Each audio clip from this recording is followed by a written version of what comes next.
құрметті оқырмандар, алғыс айту күніне ұйымдастырылып отырған «Алғыс асыл сөз» атты бағдарламамызды ұсынамыз. Алғыс адамның адамға жасаған жақсылығы, көмегі, көңіл үшін ризашылық білдіруі, сондай-ақ оның ойы мен іс-әрекетіне, жасаған істеріне жоғары баға беруі. Бас иіп сәлемдесу, алғыс айту, тіпті бір ауыз сөз айтпай-ақ та жымиып бас ию адамға деген құрметі, сыйластықты білдіреді. Айналаңдағы адамдарға деген құрметтің жымиып тұрып жылы жүзбен амандасудан басталады. Сый құрмет үлкенге де кішіге де көрсетіледі. Тіпті үлкендер өзінен жасы кішілердің әдептілігін, көрегенділігін, тәрбиесін сыйлап, бірінші болып амандасуы да мүмкін. Ризашылықтарын білдіріп, алғыс айтады, баталарын береді. 2016 жылы 14 қаңтарда Қазақстан Республикасының тұңғыш президенті Нұрсұлтан Әбішұлы Назарбаев Қазақстан Халқы Ассамблеясының құрылған күні 1 наурызды алғыс айту күні деп жариялады. Ассамблеяның 22 сессиясының ашылу салтанатындағы сөзінде мемлекет басшысы қиын-қыстау заманда елімізде көптеген халықтардың жер аударылғандығын, сол кезеңде жергілікті жұрттың оларға үлкен қамқорлық көрсеткендігін, елдің жағдайы ауыр болса да барын бөлісіп, тату-тәтті тірлік еткенін еске алады.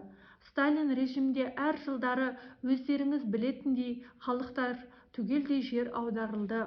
Оларды вагондардан ауылдарға тастап кете берді. Олардың еш дүниесі болған жоқ.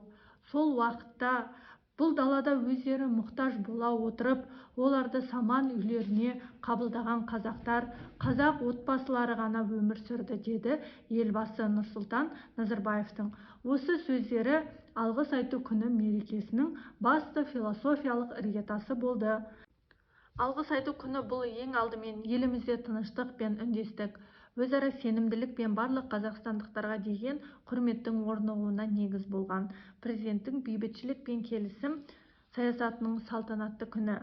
Бұл тағдыр тәлкегімен Қазақстан жеріне еріксіз қоныс аударған түрлі этностардың миллиондаған өкілдерінің құтты қонысына айналған қасиетті қазақ жері мен қонақжай қазақ халқына терең тағзым белгісі. Құрметті қазақстандықтар, отандастар, бауырлар және барша қауым. Мен Абишева Рахия, Құмтен жалпы орта мектебі директорының оқу ісі жөніндегі орынбасарымын. Мынау бүгінгі сәтті пайдалана отырып, мен бүкіл қауымды алғыс айту күнімен құттықтағым келеді. Ең бірінші, бүкіл өскелең ұрпаққа білім беріп, білім нәрімен сусындатып жүрген ұстаздарға, әже, ана, педагог ретінде басымды иіп тағзым етемін. Мына бүкіл әлемді жайлаған пандемияның кезінде уақытпен санаспай, күн демей, түн демей бойындағы бар асыл қасиетін балаға беріп жүрген біздің мұғалімдер қауымының еңбегі орасан зор. Ол кісілердің бар нәрсенің де өз қайыры бар дейді. Мынау пандемияның болса да өз қайырынан болу керек. Халық мұғалімнің, мектептің қадірін енді сезінгендей. Алты алаштың басы қосылған жерде төрдегі орын ұстаздікі демей ма біздің ғұламаларымыз. Міне сол қашанда құрмет пен тағзымға ие мұғалімдердің еңбегі орасан зор. Екінші, мынау қоғамда рухани азғындауына жол бермей, бүкіл өздерінің күш жігері мен жұмыстарын халықтың шығармашылығына, халықтың білімін шыңдауға негіздеген мынау кітапханашылар ұйымына да басымды иіп тағзым етемін. Себебі ол кісілер қай салада болмасын, ғылым, тарих, ілім кез келген саланың сұраныстарына жауап. Добрый день, дорогие казахстанцы. Добрый день, мои коллеги и все читатели библиотек. как в нашей республиканской библиотеке для незрячих, слабовидящих граждан, так и во всех областях и регионах нашей республики. Как всем вам известно, продолжается пандемия. И от того, как мы будем беречься и беречь друг друга, зависит будущее наше. Поэтому всем надо продолжать быть дисциплинированными, слушаться рекомендации, которые нам каждый день делают медики, руководство республики, акимы городов и районов. Но сегодня, в канун Дня Благодарения, мне хотелось бы отметить большую армию работников образования. Хотя, конечно, особенно часто звучат слова благодарности в адрес медицинских работников, в адрес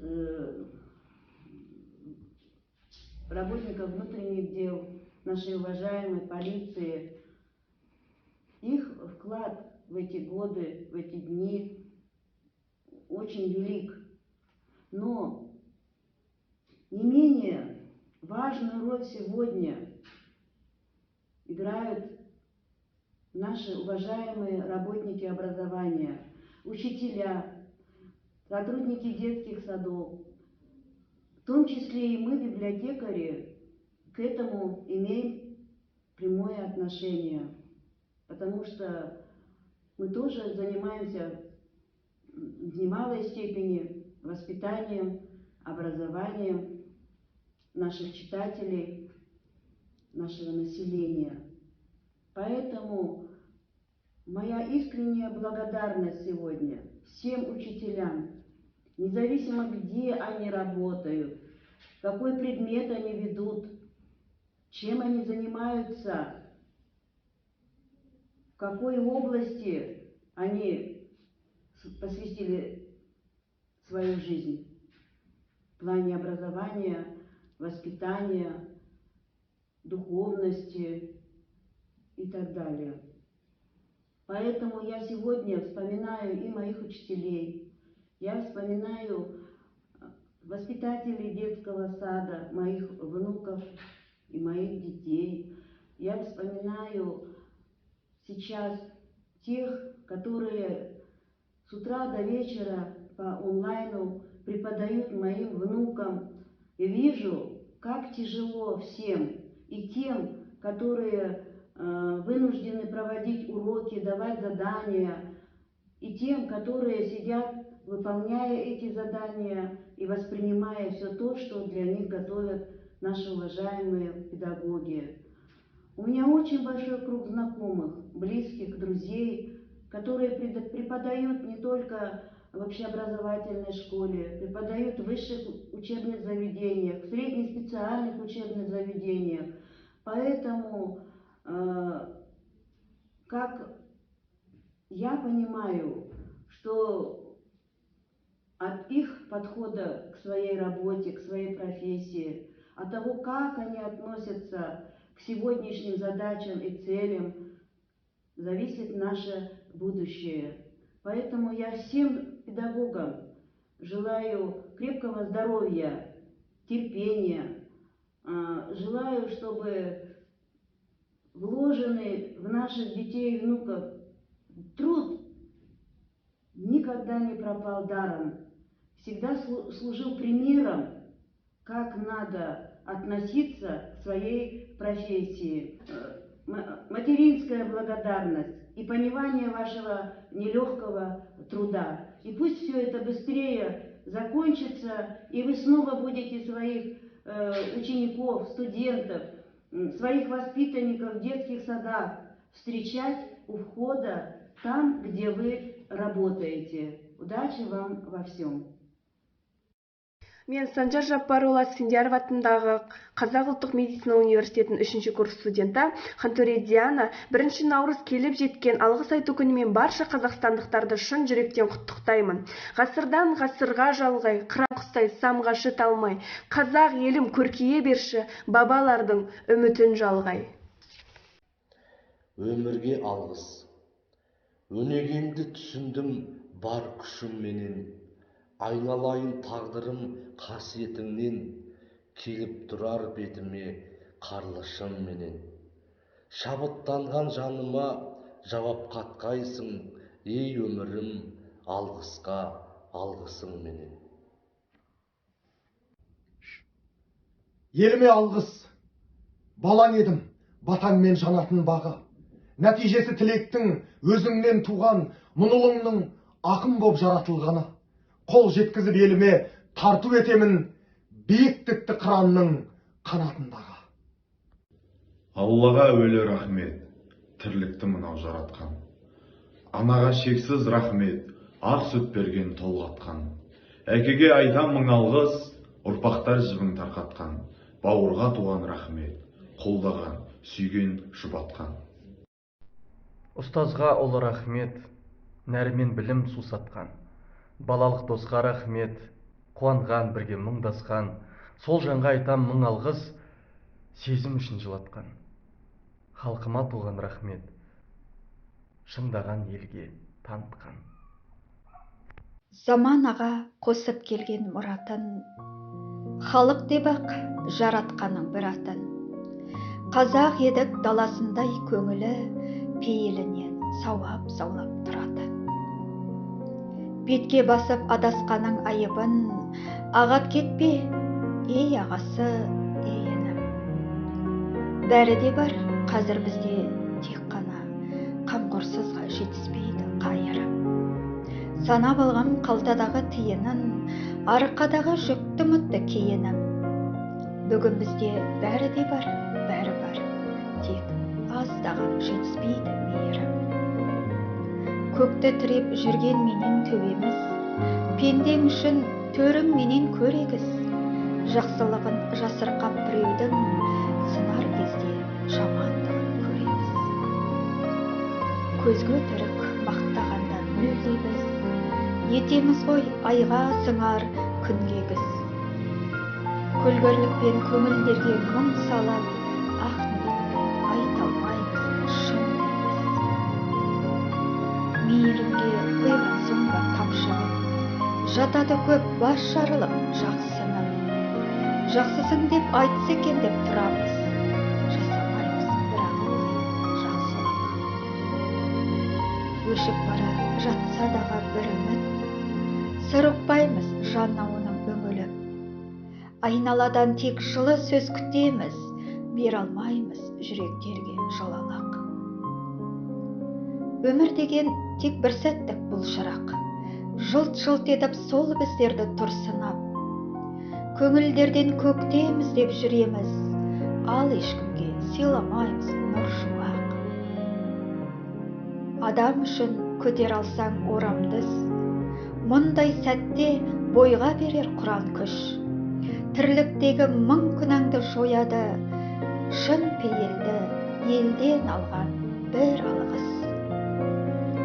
Теңдесін ұқ, пендешілік бар күштен, жаратқаннан жерге жеткен жарғы үстем. Арқалаған алтының құт болмайды, көгересің, көгерсең тек алғыспен. Бойың дауыл, көңіл қырау, санаң қар. Ажал келсе сапарыңды тамандар, жүрейікші бірімізге біріміз алғыс айтар адамдар. Всех работников библиотеки за их доброе, нежное к нам отношение. Также благодарим всех учителей, всех медиков и всех наших защитников. И дарим эту нежную песню.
Thank you.